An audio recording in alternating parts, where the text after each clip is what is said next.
Legacy Precious Metals is the company that I trust to give you good and patient counsel for investing in your retirement. The Biden administration has caused a financial crisis, and they have no clue how to fix it. Oil prices have skyrocketed, and when oil prices go up, not only do your expenses go up, but the cost of transportation and shipping spikes, leading the prices of goods to rise.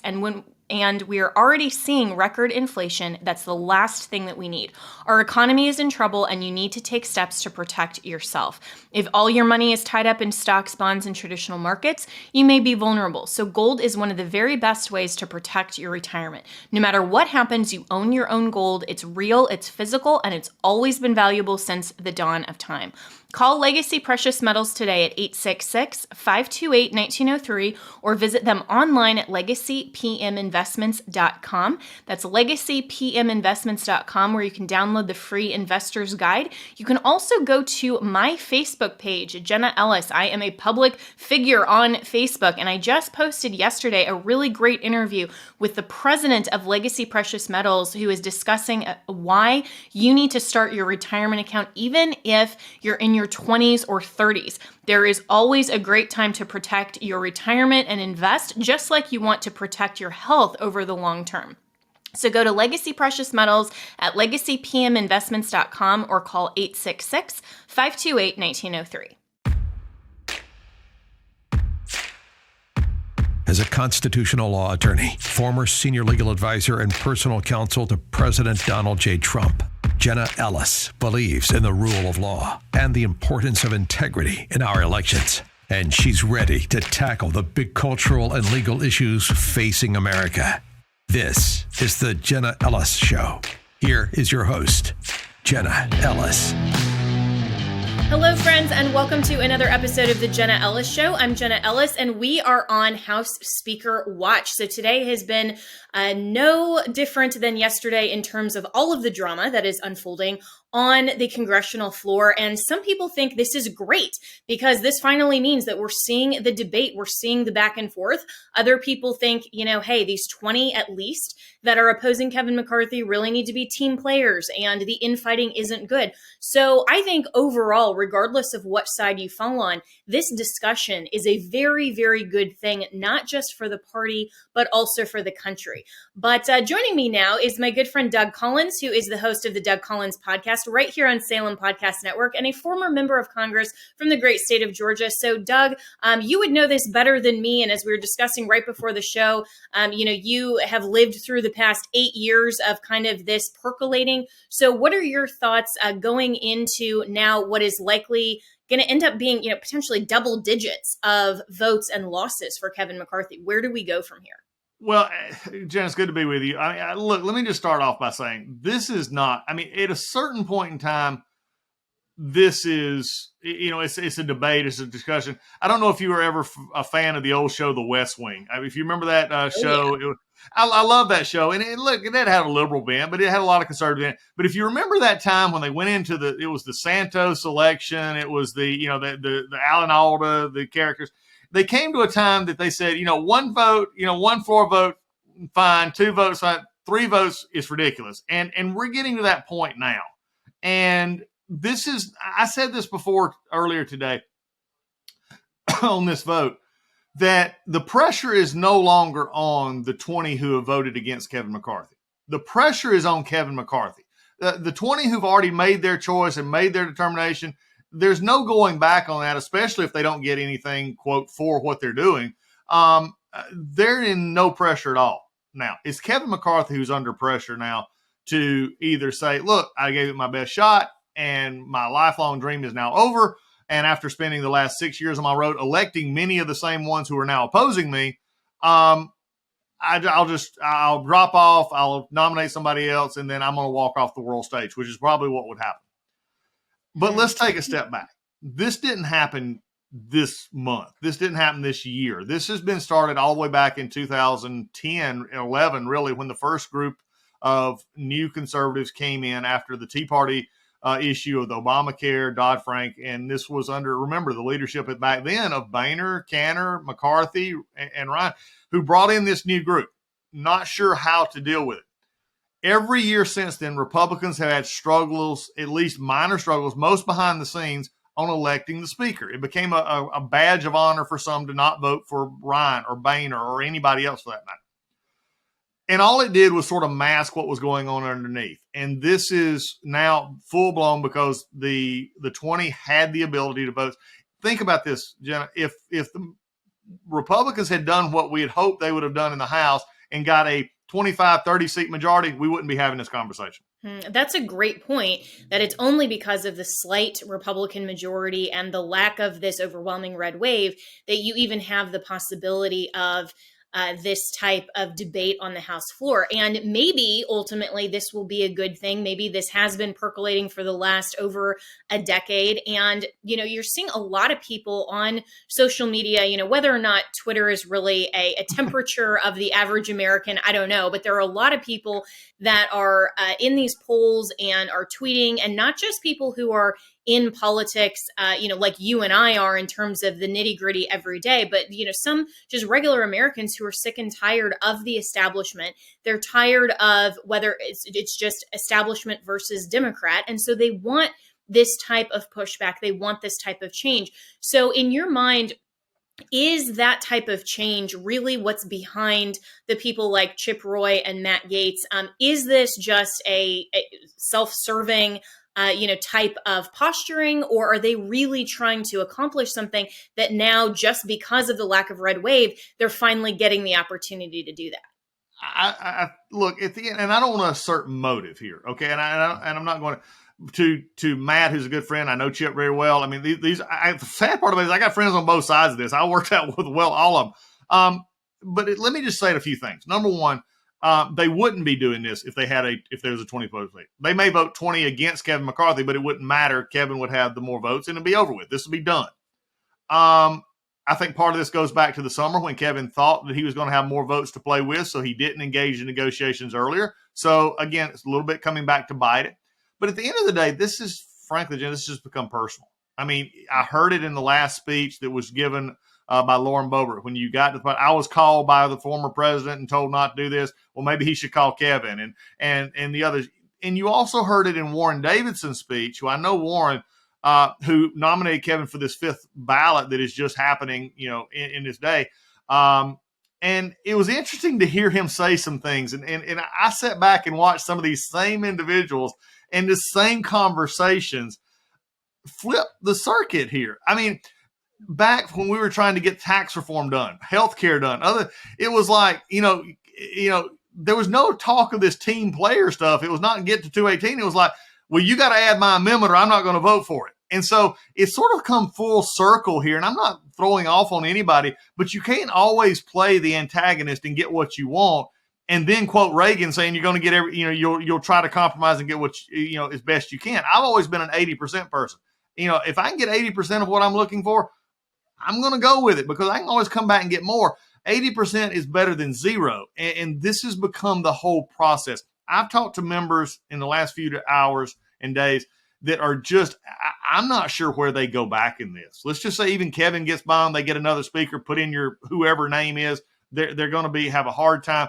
But the relational fraction that you're seeing right now is very concerning, should be for conservatives, especially to try and get anything done. I mean, if they can't do this on speaker, where are they going to get on debt ceiling? Where are they going to get on appropriations bills? Where are they going to get on immigration? And look, I'm tired of this idea that you can only get all you want. You got to put the best conservative foot forward. That's what's got to happen. And right now we're not doing that. And, so as you look at this long term, there is self-service on both sides. I mean, let's just face it.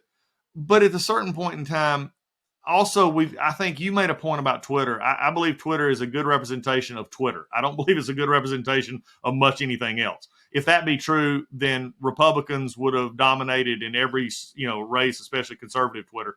It just didn't happen. But I do think you made a mention about people are tired. What people are tired of, Jen, is being lied to. What people are they're being tired to say, and I'll go back to something, and I've said this before, and it irritates some of my conservative friends, and I'm frankly, I'm over it. I don't care. Okay, we lied to the American people, and the group that got elected in 10 and got elected in those times, they lied to the American people, saying we will overthrow Obamacare, we will do away with Obamacare. That's a lie. There was no way they could. I mean, you're a lawyer. There's just only so many things. I mean, they didn't have the Senate. They didn't have the presidency, who actually his name was on the legislation. But yet we went out and heard it over and over and again. Elect us and we will overthrow Obamacare. Mm-hmm. Didn't happen. And guess what? Obamacare is still around today. I mean, we were able to make huge chunks. And here's what saddens me. We got 8 or 9 things that basically gutted Obamacare. It took from many ways. But yet we never could talk about it because only thing that many people said, well, you said you were going to get rid of it. And I said, well, no, I didn't. I said, I'm going to try to kill it the best way I can. But this is what happens. So we've got to get as Republicans a better messaging to say, okay, here's what we're going to try and do. Here's what we're going to push forward. And we're going to continue. You give us more votes, we can fix it. Give us a Senate, we can fix it. But you got to move forward. And we've not been moving forward. Yeah, that is such a great point. And I think that even some of the promises that have been made by the new majority are a little bit inflated in terms of what can actually be done. I mean, there's talk about, having some of these 87,000 IRS agents and scaling that back. But I mean, is something like that, I mean, there's no possible pathway to that if we don't control the Senate. And we don't have a veto-proof majority in order to accomplish that type of legislation. So when we're looking at the leadership of the speaker, at least for the next 2 years until 2024, what realistically are you looking for from the conservative Republican majority? And does the office of the speaker actually matter in terms of accomplishing that? Yes, the office of speaker does matter. But also, Jen, let me just say something. Not everybody, I mean, and no offense, let me just use this. If I was to say today, they're going to nominate Jenna Ellis for speaker, and you got 218 votes, God help you. Because number one, you're a very bright person. You're very accomplished, very talented. But that job is not just the class president. It is the third in line to the presidency. It is over the entire congressional landscape there on Capitol Hill. You've got to negotiate not only your body, but your members, but you've got to negotiate the Democrats as well. You've got to negotiate the Senate. You've got to negotiate the presidency. And just on a simple note, Byron Donalds, who I like a lot, he's been on my show on the Doug Collins podcast. There's been others. I like him a lot and think he might eventually he could be a good speaker, but he would have a struggle to get the staffing up, to get the ideas up, to get the thing. All of that pushing, by the way, any committee work in the House, any committee work that the Republicans want to do, any legislation, all that's going to be pushed until he can get up and rolling. Then you have the steering committee up and rolling. So again, this idea that we can just magically do away with our problems, and you hit something perfect there, and I appreciate it. We're not going to solve these problems overnight. You're not going to get rid of a $30 trillion deficit overnight, although some people promise that. Oh, we're going to cut all this money out of the budget. No, you're not. No, you're not.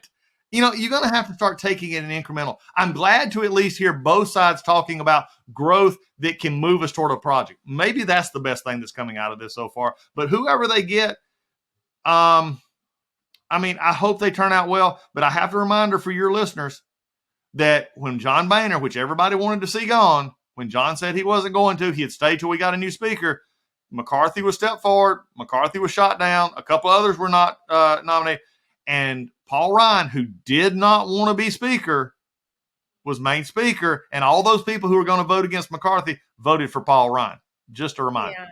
Yeah, and he was the worst disaster to happen, in my opinion, of the first 2 years of the Trump administration, installing a lot of that. And so, all of these politics and these practicalities, Doug Collins, I think are really important to remember, because as much as we can look at Kevin McCarthy and what, some are terming the McLeadership and the establishment and frustration of all of that, it seems to me that it would have been good post-November and seeing that this is possible to object to a speaker, to have someone else in the wings who was ready, willing, and able to step forward, unlike Jim Jordan, who doesn't want to be speaker. And I think you're absolutely right. I mean, if I was nominated today, I wouldn't be competent and capable of just walking in there and knowing all of the process and procedures. I mean, there's a reason that you study for some of these things and you get competency on the job. You go and you're part of the Congress for a while before you go into leadership. I mean, that's the practical sum of any job, is that you can't just walk into something and think that you're going to know the ropes right away. And so if we look, though, at what the Republicans have promised, in my view, it almost seems like we're doing a page and we're taking a page from the Democrats' playbook. When they're promising the moon, they're fine with tearing down the Constitution. They're fine with just issuing executive orders that are completely outside the scope of the Constitution to get their outcome determined solutions. And they're fine with a runaway activist judiciary. But we have forgotten, I think, as a Republican Party and as conservatives, what it is that we're conserving. It's actually a good thing that a slight majority of one branch of government can't accomplish everything that they want. Because if this were the Democrats, we'd be very happy with that. So we have to return to the understanding of why our founders separated and limited powers. But we also have to return to the understanding, I think, of why leadership matters. And I think that for Kevin McCarthy, you're absolutely right that, he's probably behind the eight ball, that he didn't go and broker some of these deals and isn't really acting like a leader, at least to some of these 20 who don't have confidence in him. And that should be very concerning for him, not just on a national stage, but if you have a football team or you have any sort of team that there is that huge and vocal of a percentage that doesn't have confidence in your leadership, then when is the time and when do you say there isn't a pathway and you go back and you conference and you say, okay, who can we all get behind? When is that moment? Yeah. Well, I think it's interesting you should say that because, almost in no other place would we say a 90-10, the 10% would show a complete lack of trust in this leader, although with the 10%, it would be very real to them. Look, what would you call somebody who won an election 90-10 in November the 3rd this year? You'd call it a landslide. That's what you would call it. Now, the realization is that's not the real election. In this case, you had to go to the floor and get 218. So the real race was to 218. And I get that. But I think that it is an interesting picture here that I'll say something. Maybe it's just bold. Maybe it's just an honest. I just tend to be honest about this stuff. I don't think he could have got the votes anyway. I don't think if he had negotiated anything, I don't think there would have been 5 votes there. Again, I believe that the closeness of the majority is what has triggered this from minute one. And anything less than 10 probably would have done this. But when it got to be 4, all you needed was 5. And I think that happens. Here's the question I think all of us have to understand. The Republicans this year, and that includes all 222 of them, they are responsible for passing 12 appropriations bills. They are, not the Democrats. They can't whine, moan, and complain about anybody else. They are. If they cannot put 218 votes together, and I was a part of this in Congress, and I yelled about it, screamed about it, was just made fun of because you don't do this. But 12 votes, 12 different votes, and you may not like it. They may not be the bills, but 4 people get to say, I don't want to. 218 had better pass it. If not, if we get to September, frankly, if we get to the end of July and the Republicans have not passed 12 appropriations bill, then I just frankly will just humbly tell to my colleagues, you need to be quiet. You don't need to complain about the Senate. You don't need to complain about an omnibus. You don't need to complain about a omnibus because here's the deal. For everybody out there who thinks the solution in life is shut down the government, frankly, you're wrong. Okay, it doesn't fix anything, and history has shown us that we're not gaining on that. Number 2, if you don't do that, then you send it to the Senate. If the Senate doesn't send it back, then fine. Then you've got a leg to say, okay, we've passed these, but at the end of the day, how do we make this better? And that's how you make the argument. But this idea that, we're not going to pass it because we can't, I can't tell you how many times in the last 8 years that I served, we couldn't get 218 votes in the majority for bills. And that means you're taking and I'll use the example of a Don Bacon in Omaha, Nebraska, which is a Democrat seat, and a Jim Jordan in Ohio. They at some point have got to figure out how to get to 218. And that's, sort of the issue we have. Yeah. So who then, if not McCarthy, from your experience in looking at the composition of the current Congress, and I actually agree with you that so much of what, the Twitterati would suggest are the solutions on all kinds of issues, whether it comes to rectifying the 2020 election or whether it comes to what happens on the congressional floor. There are just certain rules. There's a constitution in place, and there's also practical timeframes. There's a lot of things that go into this that aren't just as easy as, well, let's shut down the government, or let's just not vote again, or right. let's put out the military and have some of these other martial law. I mean, some of these things are just not only unconstitutional, but just not practical. So if we have to get to 218 and we have to work as a team, after this speaker vote, if it's not McCarthy, who do you think can genuinely whip the conference? I mean, that's going to be interesting because, again, if you say one name, then it goes, well, he's not conservative enough. If you say another name, they're too conservative. And it goes back and forth. I mean, here's the bottom line. We've got to decide if we like a majority that gives speeches or a majority that legislates. That's your bottom line. And I don't care how, to me, Jenna, in politics, and when you go to make that card and that yes vote, there's a yes, a no, and there's not a yes, no, and a perfect button. If there was a perfect button, I'd have pushed it every time. There's not a perfect button. I don't care. And they've got to figure this out. And so, I mean, you've got folks from, ranging from there's a guy who many conservatives wouldn't like at all because he's too practical in many ways. And I agree with this. Tom Cole out of Oklahoma is just a rock solid conservative. Now, we may disagree on some of the things that, we would want to do a little bit more here, but I'm just saying, Tom, to use an example, Tom would never get the votes because Tom would be willing to compromise on appropriations bill more than some conservatives would or others. So, but all I'm saying is, at the end of the day, it doesn't matter. Patrick McHenry, Byron Donalds, Chip Roy, just name your sort of flavor of the week. What about Mike Johnson? He's in leadership. Who? Mike Johnson, he's in leadership. Mike would be great. I love Mike to death. Mike is is a great friend. I think Mike could do a good job. But here's the question. At the end of the day, and I think this is the question we're going to have to ask ourselves, is at the end of the day, are we willing to put 218 up for a less than perfect bill, okay, and live with it to try and get more down the road?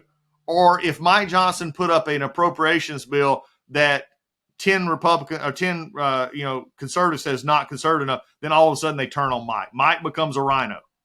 And that's the problem that you have. We got to quit throwing terms around, loosely, especially with people who've never been in a legislative body.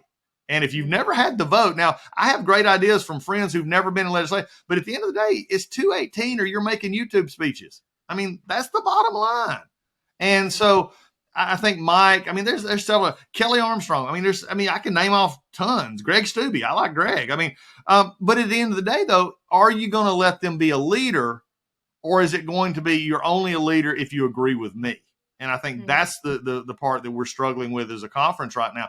Democrats don't have this problem. They fall in line. That's why Pelosi could handle her conference better at 5 votes than we can, because they do fall in line. One of the things I disagree on, Republicans, we tend to want to get everything or nothing. Democrats will get 1% and come back next year and say and go back to their voters and say we succeeded. And Henry Waxman, that was always one that I got. He was the one who actually put through Obamacare, if you remember this. Waxman had been in Congress for 40-something years. They put him in control of energy and commerce over Dingell because they wanted to get through the Obamacare bill, and that was a big. If you go back to that hoo-hoo around that time, that was an interesting time. But anyway, put him in there. He had been yelling for universal health care for years and years and years and years. But yet he'd go back and say, okay, we raised the eligibility and we got 100 new members into the Medicare pool. Well, he took that as a victory. He didn't take it as a defeat. He took it as a victory. We've got to get back into that mode of saying, if we're going to make this ship turn, which is so large, we got to start taking victories. So, look, I don't know who the name will be. There'll be a name at some point. I don't think it's going to be Kevin McCarthy, especially after 5 votes going down. The only question, frankly, is how long does this last? And here's the problem. There is no House of Representatives until we get a speaker.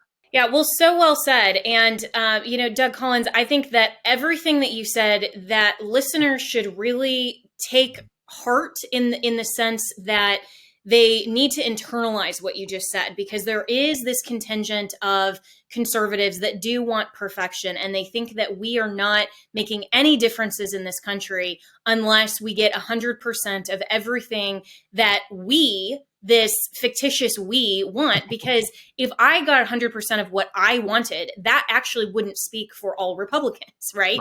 And so this is where this diversity among the base, we aren't unified because we don't all think exactly alike. And we should all start with some fundamental principles, of course, but we need to realize that this is a legislative body. It's not a bunch of, kings that are all getting together and they each have dominion over their district in terms of tyranny. This isn't what this is. And so looking at what the accomplishments of a Congress can genuinely be under a constitutional framework, the intention and purpose of the legislature, and then what we can actually do, that makes a lot more sense than just shouting to the wind of saying, we're never getting anything done because we didn't get 100%. And look at how far the Democrats are taking this country down the drain. So, all of those things I think are so well said. And I hope that everyone listens to your show and your podcast, the Doug Collins podcast on the Salem Podcast Network, because you talk about things like this and you give such a great wisdom. So thank you for joining today. And last question, what's your prediction? How long is this going to go? And what happens if, we don't get to a 218 in the next even week or so? I mean, is there some kind of process deadline that someone just has to be installed or take over temporary? What happens? The sad part is there's no deadline. This is just in history, it's gone as long as 6 months. I will tell you this, if this goes on longer, let's just say, I'm going to use a wild example.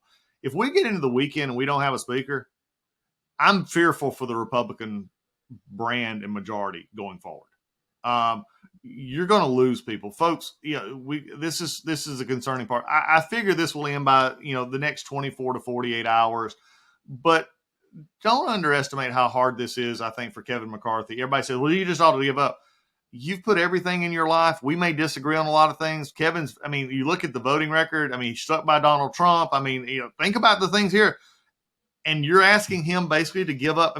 He spent like 200 and something nights this year on the road supporting candidates and raising money to get this 4-seat majority. Here's the thing I remind people all the time. If you don't have those, quote, moderates from New York and other states and what we have now is Biden districts, you know what you have? You have a minority of, quote, hardcore conservatives, but that are 100 and something seat minority and never have a hope of doing anything. Well said. Well, there's a lot to digest there and think about. So we'll be following this story right here on the Jenna Ellis Show, and definitely subscribe wherever you stream, whether that is our Rumble channel or on Apple Podcasts or Spotify or wherever you stream. Click that subscribe button, and also listen to my new radio show on the American Family Radio Network at 8 a.m. to 9 a.m. Eastern Standard Time every weekday morning. It's Jenna Ellis in the morning, and so we will be following this story. Doug Collins, thank you so much for your insights, your expertise, and I know you have a long day of interviews, so really appreciate you stopping by. Thanks. No, thanks much. Glad to be with you. Take care. Thanks. It's time to make your health great again as we get closer to the new year. For anyone looking to ignite your fat-burning metabolism, boost your energy, and transform how you look and feel, you must start taking care of your liver now. Your liver is your body's master detoxifier. It performs over 500 key functions in your body every day. It's responsible for cleansing and removing thousands of harmful toxins, man-made chemicals, alcohol, and dangerous food additives and preservatives. After decades of wear and tear, our livers slow down and become sluggish. And this is why so many of us struggle with weight gain and feeling tired all of the time. So fortunately, there is a simple, all-natural solution that I absolutely recommend. It's called Liver Health Formula. Liver Health Formula contains 12 powerful botanicals clinically proven to recharge and protect your liver at the cellular level. It also helps restore your liver's detoxifying abilities, boost your energy levels, and you can kick your natural metabolism into high gear. So Liver Health Formula is backed by science and approved by American doctors. Every bottle is also manufactured right here in America too. So as of right now, as a listener to the Jenna Ellis Show, you can try Liver Health Formula completely risk-free and receive 5 free gifts when you order today. First, you'll receive a free 30-day supply of nano-powered omega-3. This is a powerful blend of omega-3 fatty acids that supports a healthy heart and brain, with 4 times better absorption thanks to this special nano delivery system. You'll also get 4 free ebooks to support every aspect of your health and longevity, regardless of your age. So go to getliverhelp.com/Jenna or call toll-free at 800-282-1757 to claim your risk-free supply of Liver Health Formula and all 5 bonus gifts. That's getliverhelp.com/Jenna or call 1-800-282-1757. You're covered by their 365-day money-back guarantee, so you have nothing at all to risk. But supplies are limited, so head over to getliverhelp.com/Jenna or call toll-free 800-282-1757 now to order Liver Health Formula and get your 5 free bonus gifts. That's getliverhelp.com/Jenna or call 1-800-282-1757. Legacy Precious Metals is the company that I trust to give you good and patient counsel for investing in your retirement. The Biden administration has caused a financial crisis, and they have no clue how to fix it. Oil prices have skyrocketed, and when oil prices go up, not only do your expenses go up, but the cost of transportation and shipping spikes, leading the prices of goods to rise. And we are already seeing record inflation. That's the last thing that we need. Our economy is in trouble, and you need to take steps to protect yourself. If all your money is tied up in stocks, bonds, and traditional markets, you may be vulnerable. So gold is one of the very best ways to protect your retirement. No matter what happens, you own your own gold. It's real, it's physical, and it's always been valuable since the dawn of time.